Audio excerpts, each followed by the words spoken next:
is geared towards our community partners who will be serving meals to their enrolled program and/or community children. Find your site on this image. If you see an asterisk located in the meal column or the meals column, that indicates that you need to plan on serving and doing point of sale for those meal time periods. The Summer Food Service Program is a USDA-funded and regulated program that provides free meals to children ages 1 to 18 at a site that meets certain requirements. Meals provided vary by site, but sites are allowed to serve up to 2 meals per site. Menus are available online. Closed sites are only open to enrolled students only. Open sites refer to sites that will be open to their enrolled students plus children of the community. We will have 3 open sites in June. It'll be Colvin Rec, Evergreen Rec, and St. Mark's UMC. That's for those people listening to this training right now. All the other sites, so all the other people listening to this training that don't report to those sites, you will be closed to the community in June. So any open sites, like the 3 sites I listed before, they will have the option of dining in or grabbing and going for those community members. So if the community members want to dine in, they can sit in your dining location. If the community members want to grab and go, the meals can be picked up by a child or an adult and taken to go. The children do not need to be present, and you need to ask the following questions.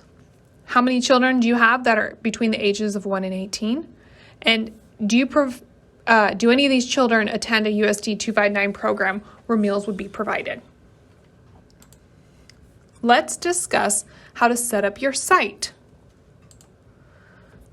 So at your site, you should have got a delivery cabinet. And in the delivery cabinet will be a whole bunch of items. One of those items you need to find first is the opening checklist. This is the same checklist that's used at our school sites. Some of those items may not pertain to you, but if you focus on the yellow areas here that I highlighted for this presentation, you can just focus on those. Colvin and Evergreen do not need to do this checklist because we have a Wichita Public Schools staff member that will complete it, but all the other sites will need to complete it. St. Mark's UMC, you will need to place the banner and the yard signs out, as well as the yellow signs that you get in your cabinet. All the other sites, you just need to hold on to your banner and your yard signs and those yellow signs until July, when you may become open to the public. Next, you need to post the required signage. So there's going to be 3 things you need to post: the rules poster, the Injustice for All poster, and the menus. So your site will serve 2 meals. You'll either have a breakfast and lunch menu or a lunch and snack menu. Another thing you should review is the site supervisor's guide. It will come in that delivery cabinet. It has a lot of great information in it. I highly recommend that you read through it. It will help answer many questions that you have. It'll help guide you to troubleshoot problems that you may come across.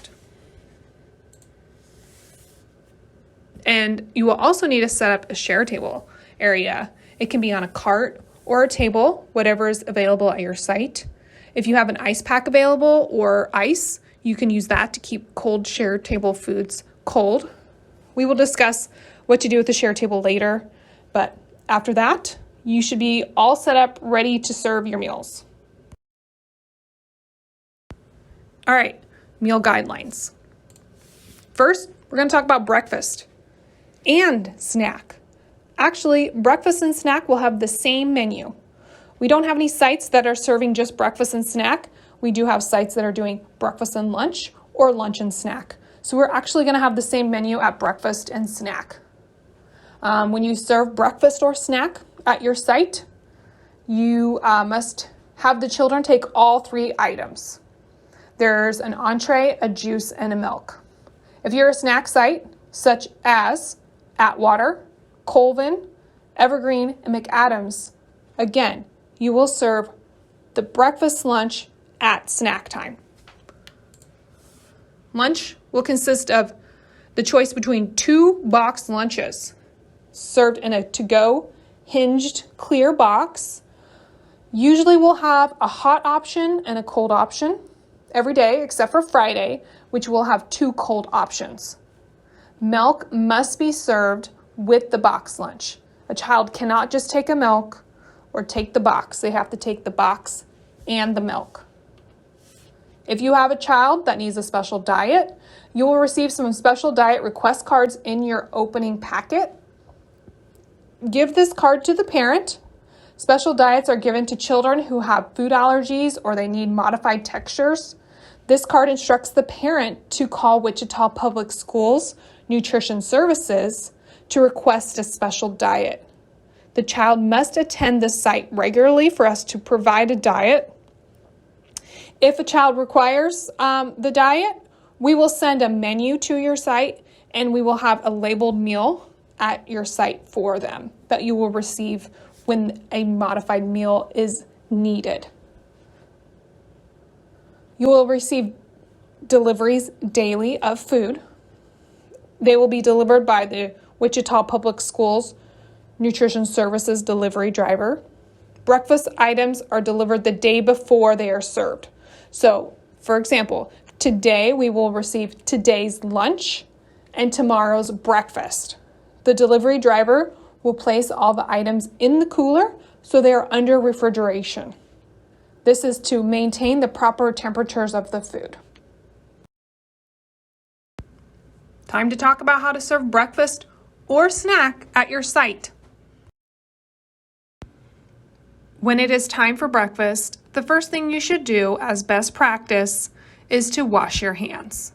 Be sure to wash your hands, forearms, and between your fingers for at least 20 seconds.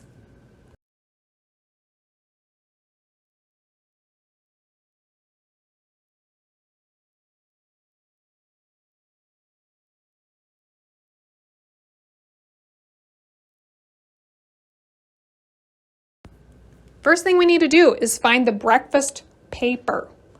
If you're serving snack, you will still use the breakfast paper. There's no snack paper. Okay, we got that out of the way. First, write your name, the site name, your name, and the date. Record how many meals were left over from the prior day and how many meals you received today, and then do the math. Next, you'll go to the serving location where your cooler is at. Check the temperature of the milk cooler by looking at the thermometer inside the cooler. It should read between 32 and 41. Record the temperature on that meal count form. If the cooler is outside of 32 to 41 degrees, you need to call Nutrition Services with Wichita Public Schools to report it so that we can find out what the problem is and get it corrected. Record your phone call under the corrective action location. Our number is located at the bottom of the meal count form. And also, when it's time to start the meal, you'll need to record the time that the first meal is served at the top of the paper. Again, breakfast is delivered the day before. Check the menu to know what you need to serve. Serve any leftovers first. We want to use first in, first out method so that we're keeping up with the dates of those items and you're not piling up on leftovers. Each child must take all 3 items. Unwanted items can be placed on a share table, and you need to mark the roster as kids take a meal. Okay, so on the screen, you will see an enlarged area where we're gonna mark the tallies as kids grab a breakfast or a snack. As kids come through the line, each child will require a hash mark or a tally mark on the form. If you serve 8 of your students, then numbers 1 through 8 would each have a hash mark. Circle the last number so we know that it's the final breakfast count. And then record that amount under first meals served to children. Next, Record the time that the last meal was served. Do the math to determine the number of meals left over. Sign the bottom of the form when breakfast is over.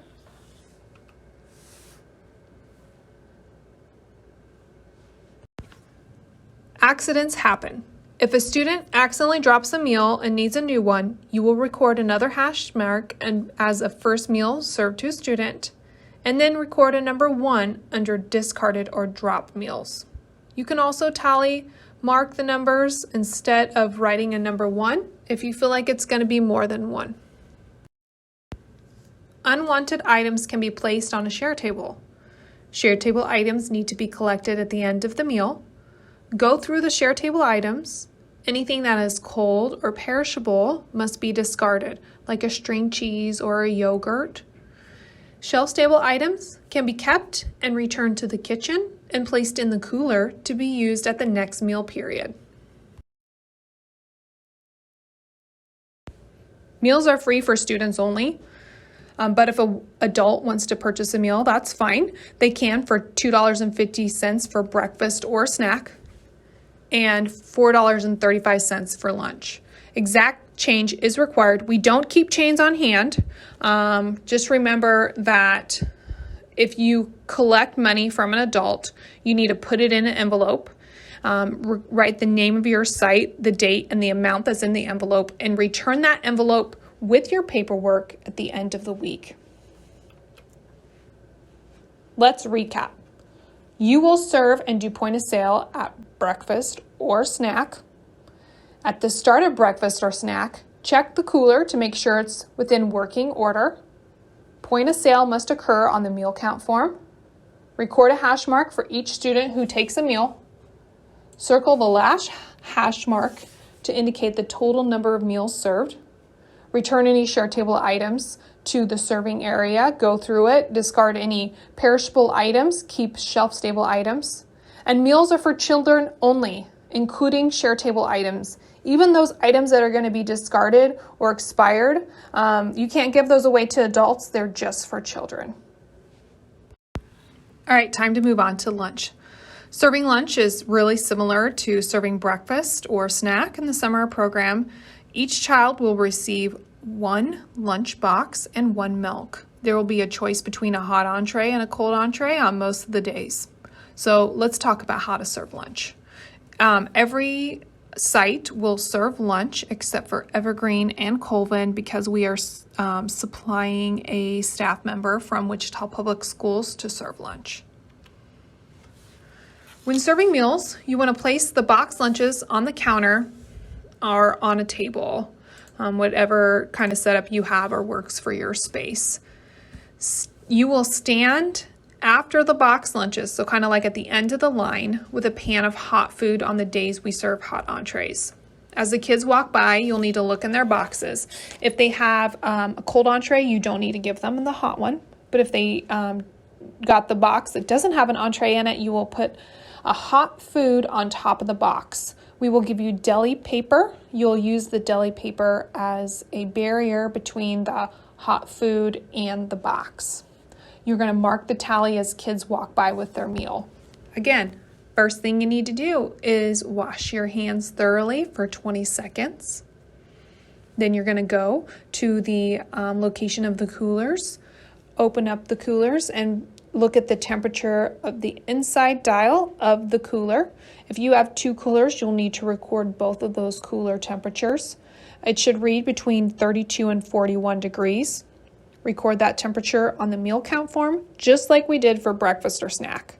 Again, if the cooler is outside of that temperature, you'll need to call Nutrition Services with Wichita Public Schools to report it so we can get it fixed. Okay, let's talk about how you're going to take the temperature of a box lunch. First, let's look at taking the temperature of the box. You're going to open up one box, pick any box you like, open it up, and take the temperature of the perishable item. You're going to do that with the dial thermometer. Wait for the dial thermometer needle to stabilize before you write it on the paper, because once it's stable, that'll indicate the final temperature. It needs to be 41 degrees or below. You're going to record that temperature on the daily meal count form along with your site name, your name, and the date. On Monday through Thursday, there will be hot entrees delivered to your site.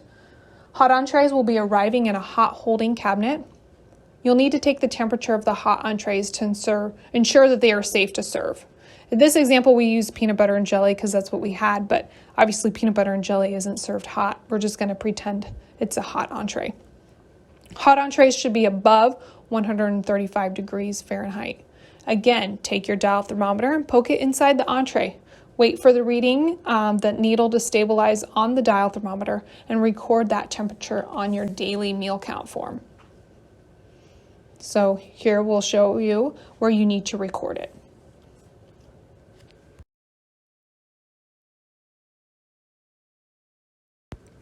Let's talk about how to determine how many meals you got delivered to your site. You need to find a pick ticket. It'll be sat on the cooler or inside the cooler, and then also there'll be one inside the hot box or on the front of the hot box. When you read the pick ticket, it'll tell you your site name, the date of the delivery, and the name of the food sent. What you need to do is you really need to focus on the areas that I have in an orange box there, the case quantity and the pack description. That'll tell you how many of what item was delivered. So it'll tell you that you got 77 box lunches delivered. You'll use that information to determine how many meals were delivered, and you'll write that number on your meal count form.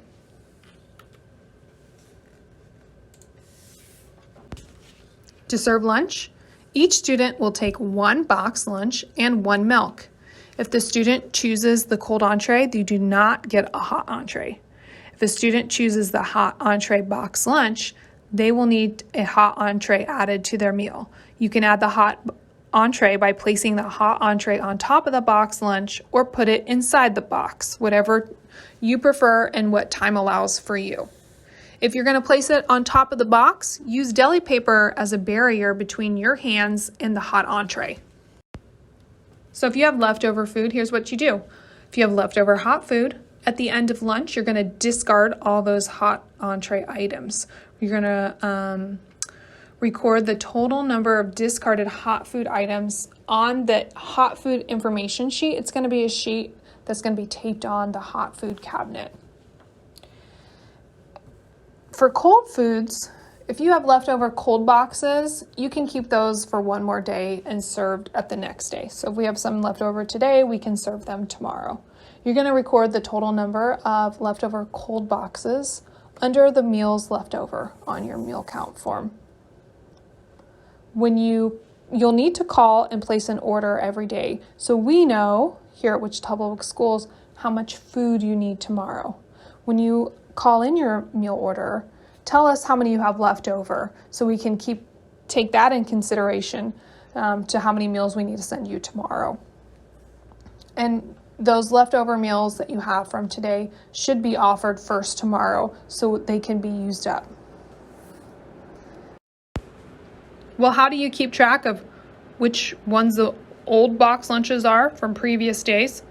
Well, first you look at the menu, specifically the side items. So if there was green peppers in the box, you could look at the menu and see, when was the last time I served green peppers? Oh, that was yesterday. Okay, well, I can serve that today.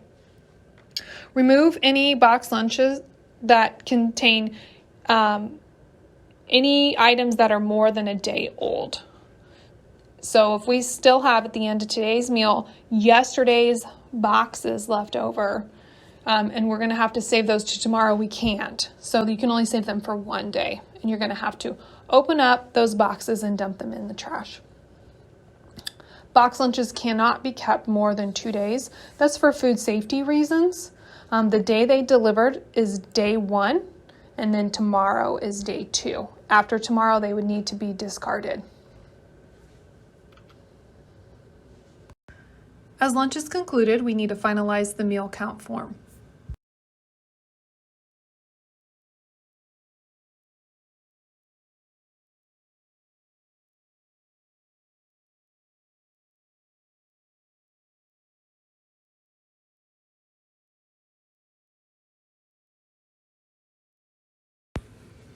Again, just like breakfast and snack, as children come through the line, each child will require a hash mark on the form.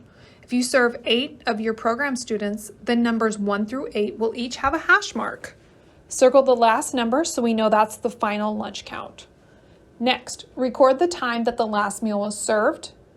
Then take the temperature of the milk cooler, the cold entree, and the hot entree at the end of the service. Record any meals sold to adults and the amount of money taken. Record any drop meals. Do the math to determine the number of meals left over. Sign the bottom of the form and date it when lunch is over. Unwanted items can be placed on a share table. Share table items need to be collected at the end of the meal. Go through the share table items. Anything that is cold or perishable must be discarded, like a string cheese or a yogurt. Shelf-stable items can be kept and returned to the kitchen and placed in the cooler to be used at the next meal period. When Highland delivers your milk, they will leave you a delivery receipt. You just need to validate that the amount that they say they delivered is actually correct. You'll sign it at the bottom, and then you'll turn that into us on a weekly basis with your weekly paperwork. So on Friday, what you're going to do is gather up all the weekly paperwork and put it in a manila envelope for us to pick up. So what's going to go in the envelope? Well, you're going to put all your daily meal count forms in for the week. So if you serve breakfast, you should have 5 breakfast forms. If you serve snack, you should have 5 snack forms. If you serve lunch, you should have 5 lunch forms. It must be completely filled out, signed, dated. You must turn in all the pick tickets as well. Please sign those pick tickets. And any money you collected from adult meals, they must be in those little envelopes. And any signed milk invoices from Highland Dairy. This part is just to remind you that we do not discriminate against anybody based on race, color, national origin, sex, disability, and age. And if you have a community member or a parent that comes to your site and says that we may have discriminated against them based on these civil rights, there is a form that will be provided to you in your packet that you can have that parent fill out, or they can also call a number on the Injustice for All poster. It's a green poster that you'll be posting. We're almost there. Let's do a recap of what we learned in this training about lunch. You will serve and do point of sale at lunch. At the start of lunch, you're going to have to check the cooler temperature to ensure it's in working order. Verify the delivery amounts. Record the point of sale on the meal count form. As kids come through the line, each kid gets a tally mark or a hash mark on that form. Circle the last hash mark to indicate the total number of meals served. Return any share table items to the kitchen. Remember, meals are for kids only, including share table items or items that are going to be discarded or expiring soon. Rotate your food so you serve the leftovers from yesterday first today. And be sure to call in your meal order daily. The number is located on the bottom of the meal count form. That's it. We did it. If you have any questions or run into any problems, please call us. We are here to help. If you look at your packet, there will be a phone number on there that will have a number to your Wichita Public Schools monitor. They're kind of like a support person that will come out, visit you, make sure you're running smoothly, answer any questions that you have. You can call them at any time. Thank you for sticking in here. Have a great summer.